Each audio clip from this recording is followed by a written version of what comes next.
ಇನ್ನು ಕೌಟುಂಬಿಕ ಕಲಹದ ಹಿನ್ನೆಲೆಯಲ್ಲಿ ಮಾವನೇ ಸೊಸೆಯ ಕತ್ತು ಸೀಳಿ ಭರ್ಬರವಾಗಿ ಕೊಲೆ ಮಾಡಿರುವಂತ ಘಟನೆ ನಡೆದಿದೆ. ಕೌಟುಂಬಿಕ ಕಲಹದ ಹಿನ್ನೆಲೆಯಲ್ಲಿ ಗರ್ಭಿಣಿಯ ಕತ್ತನ್ನ ಸೀಳಿ ಮಾವನೇ ಕೊಲೆ ಮಾಡಿದ್ದಾನೆ. ರಾಯಚೂರಿನ ಸಿರವಾರ ತಾಲೂಕಿನ ಅಣಗಿ ಗ್ರಾಮದಲ್ಲಿ ನಡೆದಿರುವಂತ ಘಟನೆ ಇದು. ತವರು ಮನೆಯಲ್ಲಿದ್ದಂಥ 4 ತಿಂಗಳ ಗರ್ಭಿಣಿ ರೇಖಾ ಕೊಲೆಯಾದಂಥ ದುರ್ದೈವಿ. ಕುತ್ತಿಗೆಗೆ ಚಾಕು ಇರಿದು ಪರಾರಿಯಾಗಿದ್ದಾನೆ ಮಾವ ಸಿದ್ದಪ್ಪ. 25 ವರ್ಷದ ರೇಖಾ ಕೊಲೆಯಾದಂಥ ಮಹಿಳೆ ಮನೆಯಿಂದ ಹೊರಬಂದು ನರಳಾಡಿ ಸತ್ತು ಗರ್ಭಿಣಿ ಕೊನೆಯುಸಿರೆಳೆದಿದ್ದಾಳೆ. ಆರೋಪಿಯನ್ನ ವಶಕ್ಕೆ ಪಡೆದಿದ್ದಾರೆ ಕವಿತಾಳ ಪೊಲೀಸ್ ಠಾಣೆಯ ಪೊಲೀಸರು. ನಿಜಕ್ಕೂ ಕೂಡ ಭೀಕರ ಹತ್ಯೆ ನೋಡಿ. ಈತನೇ ಸಿದ್ದಪ್ಪ ತನ್ನ ಸೊಸೆ 25 ವರ್ಷದ ರೇಖಾ ಗರ್ಭಿಣಿ, 4 ತಿಂಗಳ ಗರ್ಭಿಣಿ, ಆಕೆಯ ಕತ್ತನ್ನ ಸೀಳಿ ಕೊಲೆ ಮಾಡಿದ್ದಾನೆ. ಕುತ್ತಿಗೆಗೆ ಚಾಕುವಿನಿಂದ ಇರಿದು ಕೊಲೆ ಮಾಡಿದ್ದಾನೆ. ರಾಯಚೂರಿನ ಸಿರವಾರ ತಾಲೂಕಿನ ಅಣಗಿ ಗ್ರಾಮದಲ್ಲಿ ಆಗಿರುವಂಥ ಘಟನೆ ಇದು. ಕವಿತಾಳ ಪೊಲೀಸರು ಸ್ಥಳಕ್ಕೆ ಭೇಟಿ ನೀಡಿ ಪರಿಶೀಲನೆಯನ್ನು ಮಾಡಿ ಮಾವ ಆರೋಪಿ ಸಿದ್ದಪ್ಪನನ್ನ ವಶಕ್ಕೆ ಪಡೆದಿದ್ದಾರೆ, ಅರೆಸ್ಟ್ ಮಾಡಿದ್ದಾರೆ, ಬಂಧಿಸಿದ್ದಾರೆ. ಇನ್ನು ಕವಿತಾಳ ಪೊಲೀಸ್ ಠಾಣೆಯಲ್ಲಿ ಪ್ರಕರಣ ಕೂಡ ದಾಖಲಾಗಿದೆ. ನೋಡ್ತಾ ಇದ್ದೀವಿ ದೃಶ್ಯಾವಳಿಗಳಲ್ಲಿ ಫೋಟೋ. ಈತನೇ ಸಿದ್ದಪ್ಪ ತನ್ನ ಸೊಸೆಯನ್ನ ಕೊಂದಿದ್ದಾನೆ.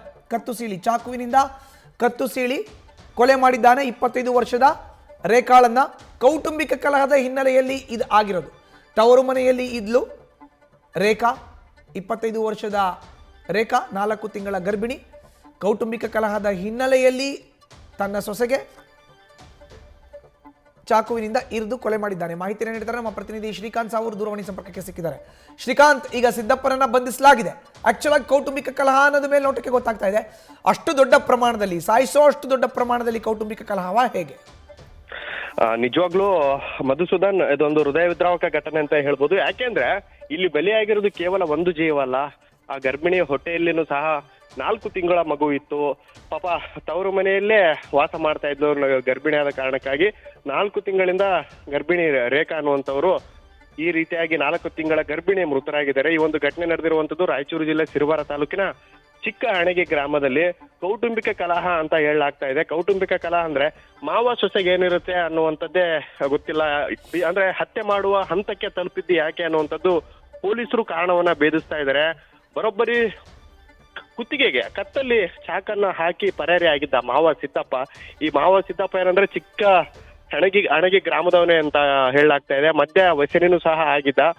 ಈ ಕುತ್ತಿಗೆಗೆ ಚಾಕು ಹಾಕಿ ಓಡೋಗ್ಬಿಟ್ಟಿದ್ದ. ಓಡೋಗಿ ಪೊಲೀಸರು ಸಹ ಕವಿತಾಳ ಪೊಲೀಸರು ಅವನನ್ನ ಬೆನ್ನು ಹಟ್ಟಿ ಹಿಡಿದು ಅವನು ಸದ್ಯಕ್ಕೆ ವಶಕ್ಕೆ ಪಡೆದು ಹೆಚ್ಚಿನ ವಿಚಾರಣೆಯನ್ನ ನಡೆಸ್ತಾ ಇದ್ದಾರೆ. ಪ್ರಾಣ ಉಳಿಸ್ಕೊಳ್ಬೇಕು ಅಂತೇಳಿ ಪಾಪ ಈ ಒಂದು ಗಾಯ ಆದ ತಕ್ಷಣನೇ ಮನೆಯಿಂದ ಆಚೆ ಬಂದು ಅಂಗಲಾಚಿದ್ದಾಳೆ, ಬೇಡಿದಾಳೆ. ಆ ಒಂದು ಘಟನೆಯನ್ನ ನೆನೆಸ್ಕೊಳ್ಳೋಕೆ ಆಗಲ್ಲ. ಒಂದು ಮನೆಯ ಹೊರಗಡೆನೆ ಪಾಪ ಬಹಳ ನರಳಾಡಿ ಸಾವನ್ನಪ್ಪಿರುವಂತದ್ದು. ಆಕೆಯನ್ನ ಹಾಸ್ಪಿಟ್ಲಿಗೆ ಕರ್ಕೊಂಡು ಹೋಗ್ಬೇಕು ಅನ್ನುವಂಥಷ್ಟರಲ್ಲೇ ಆಕೆಯ ಪ್ರಾಣ ಹಾರಿ ಹೋಗಿರುವಂತದ್ದು. ಈ ಒಂದು ಘಟನೆ ಏನು ಸಿರವಾರ ತಾಲೂಕಿನ ಚಿಕ್ಕ ಅಣಗಿ ಗ್ರಾಮದಲ್ಲಿ ನಡೆದಿದೆಯಲ್ಲ, ಇಡೀ ಗ್ರಾಮಸ್ಥರು ಸಾಕಷ್ಟು ಆತಂಕದಲ್ಲಿದ್ದಾರೆ.